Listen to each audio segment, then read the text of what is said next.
दहशतगर्दी के अमरीकी लाइसेंस के बाद गासिब इसराइल की जंगी जुनूनियत में इजाफा। इजरायली फौज ने पुरतशद्दुद कार्रवाई जारी रखने का किया ऐलान। गजा न छोड़ने का फैसला करने वाले तमाम आम शहरियों को अब कहा दहशतगर्द। संगीन नताइज भुगतने की भी दी धमकी। इजरायली वज़ीर-ए-आज़म ने भी हमास के खिलाफ फतह हासिल होने तक जंग जारी रखने की कही बात। हमास पर हमले के नाम पर सिर्फ आम शहरियों पर बम बरसा रहा है इसराइल। खंडरात में तब्दील कर दिए हैं गजा के रिहायशी इलाके।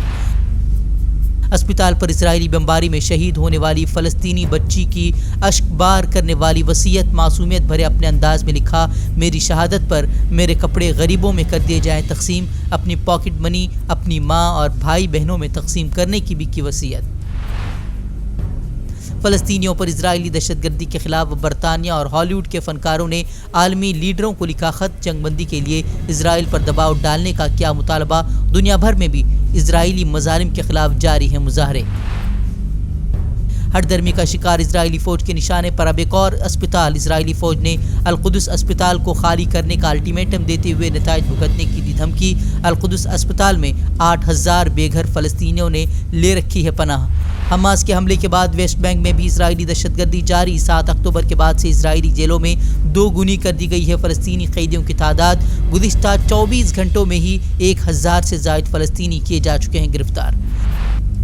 अल-अहल अस्पताल पर बमबारी को लेकर इजरायली प्रोपेगेंडे को बेनकाब कर रही हैं कई तहकीकात। इजरायली फ़ौज की जारी करदा ऑडियो भी तहकीकात के बाद अब जाली करार। अल जज़ीरा ने भी वीडियो की तहकीकात के बाद इजरायली दावे को करार दिया था बेबुनियाद।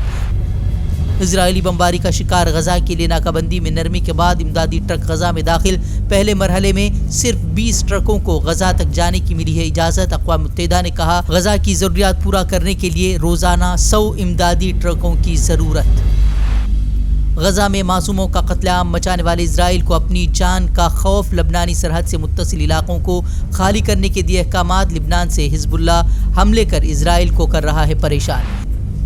गजा की आवाम पर दहशतगर्द इसराइल की बमबारी का सिलसिला जारी। ताज़ा हमले में 30 अफराद शहीद, महलूकीन में बच्चे भी शामिल। इजरायली बमबारी में मरने वालों की तादाद 4300 से तजावुज़।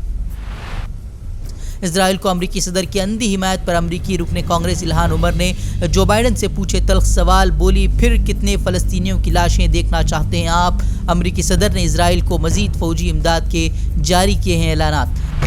Israel has dropped more bombs in last 10 days than we dropped in a whole year in Afghanistan. Where is your humanity? Where is your outreach? Where is your care for people?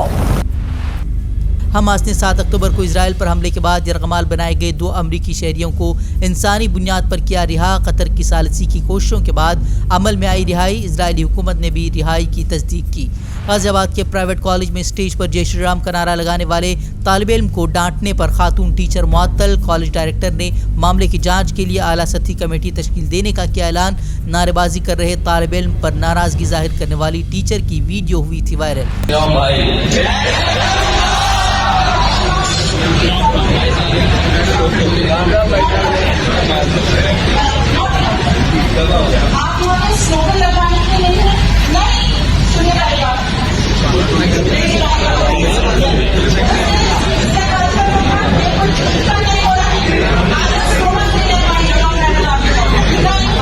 We all are here for some cultural event and we are here for some good time.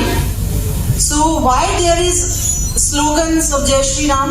इसका कोई logic नहीं है, बिल्कुल इसका कोई logic नहीं है। Be in discipline. ये प्रोग्राम तभी होंगे जब आप लोगों का डिसिप्लिन होगा, आप लोगों की तरफ से कोऑपरेशन रहेगा। नहीं तो हम लोग फ्यूचर में कोई प्रोग्राम नहीं कराएंगे। ठीक है, आप इतनी अच्छी जगह बैठे हैं, ABS में बैठे हैं, इतने प्रीमियर कॉलेजेस में एडमिशन लिया है, तो बिल्कुल उसी तरीके का आपका बिहेवियर होना चाहिए। लक्षद्वीप से एनसीपी रहनुमा मोहम्मद फैजल की रुकनीत बहाली के खिलाफ दायर अर्जी पर सुप्रीम कोर्ट बरहम। अर्जी खारिज कर वकील पर लगाया 1 लाख का जुर्माना। लखनऊ के अशोक पांडे नामी वकील ने दाखिल की थी अर्जी। कोलकाता हाई कोर्ट ने बीजेपी रहनुमा शुभेंदु अधिकारी के खिलाफ FIR दर्ज करने की पुलिस की दरखास्त को किया मुस्तरद। बीजेपी रहनुमा ने एक तनाज़े के दौरान पुलिस को करार दिया था हुकूमत की कठपुतली। अदालत ने कहा अवामी गुफ्तगू में महज गाली गलोच काबिल सजा जुर्म नहीं। 3 साल से ज़्यादा अरसे से जेल में बंद उमर खालिद UAPA की दफात के खिलाफ सुप्रीम कोर्ट से रुजू जमानत के लिए भी अदालत से लगाई गुहार।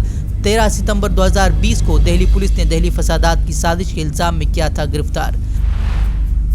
आम आदमी पार्टी लीडर संजय सिंह की गिरफ्तारी के खिलाफ दाखिल अर्जी दिल्ली हाईकोर्ट से मुस्तरद। संजय सिंह ने ED के जरिए गिरफ्तारी को सियासी इंतकामी कार्रवाई करार देते हुए दाखिल की थी अर्जी। अदालत ने कहा, अहम तहकीकाती एजेंसी की गिरफ्तारी को सियासी मकसद करार देने से मुल्क की छवि हो सकती है मुतासिर। मुंबई जयपुर ट्रेन में मुसलमानों के कत्लेआम से दहशत पैदा करने वाले कांस्टेबल के खिलाफ चार्जशीट दाखिल। चार्जशीट में वाक़े की पूरी तारीख और ट्रेन की CCTV फुटेज का भी जिक्र। IPC की दफ़ा 302 और 153 जैसे मुख्तलिफ दफ़ात के तहत दर्ज किया गया है मुकदमा। चेतन सिंह ने ट्रेन में मुसलमानों को ढूंढ कर किया था बेदर्दी से कत्ल। लाश के पास खड़े होकर दिया था मुस्लिम मुखालिफ बयान। 4 साल की जिलावतनी के बाद साबिक़ वज़ीर-ए-आज़म नवाज शरीफ लौटे पाकिस्तान के पंजाब से लाहौर तक पार्टी कारकुनान ने मनाया जश्न।